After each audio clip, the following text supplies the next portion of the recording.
My name is Cameron Smith, and today we will be discussing draping and intubation for COVID-positive patients.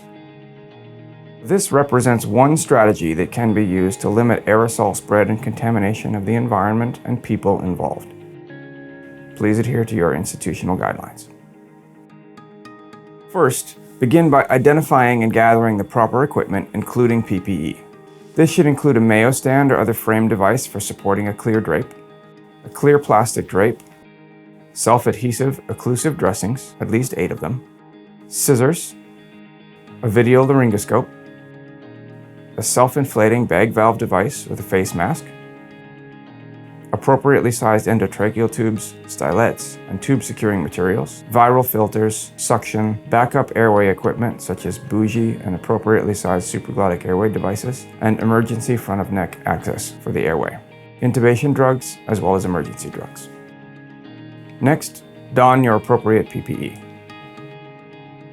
Next, we can enter the patient room and position the patient and equipment. Position the patient in the bed and the head of the bed and the bed height at a comfortable position for the primary laryngoscopist. Position the open frame Mayo stand over the patient's chest at a height sufficient to provide adequate working room between the stand and the patient. Position the video laryngoscope such that the handle and blade is near the patient's head and the screen is in appropriate viewing position for the primary laryngoscopist. Place the self-inflating bag and the suction near the patient's head. Ensure it's connected to appropriately flowing oxygen source. Place the endotracheal tube in a place where it's easily accessible underneath the drape, such as on the patient's chest. Next, we will deploy the clear plastic drape.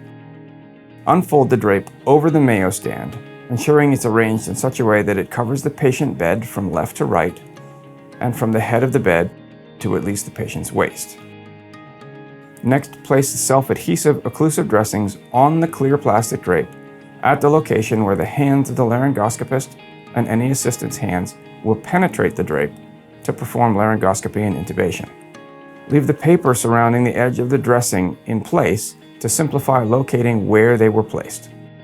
Next, using the scissors, cut small holes in the occlusive dressings and underlying clear plastic drape. The hole should be cut smaller than needed to insert the hands. Next, the primary laryngoscopist and any assistants should now insert their hands through the holes cut in the dressings and drapes. Stretch the holes as necessary to allow the hands through, but still tightly fit around the wrists. Now we can begin to pre-oxygenate the patient using the self-inflating bag valve device and mask. Ensure that the patient is pre-oxygenated as much as possible, given the situation, in order to minimize desaturation while performing laryngoscopy and intubation. Once everything is ready, administer the induction drugs and prepare to intubate. Continue to mask ventilate the patient while waiting for the muscle relaxant to take full effect. Place the video laryngoscope into the mouth under direct vision and obtain an appropriate view of the glottis for intubation. Next, insert the endotracheal tube. Once the tube is properly positioned, inflate the cuff. Now we can connect the viral filter directly to the endotracheal tube and connect the ventilator circuit to the viral filter. Do not ventilate the patient until the filter is in place and the ventilator circuit is connected. Use the capnograph in the ventilator to verify correct endotracheal tube positioning via capnography. After correct endotracheal tube placement is confirmed, the hands of the laryngoscopists and assistant can be removed from the drapes. The holes in the drapes can be sealed with additional occlusive dressings. Ideally, the clear plastic drape should be left in place to allow aerosols contained within the drape to settle.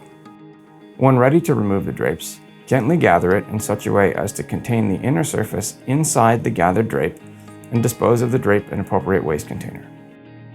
Once the drape has been disposed of, the reusable equipment should be decontaminated according to facility protocols.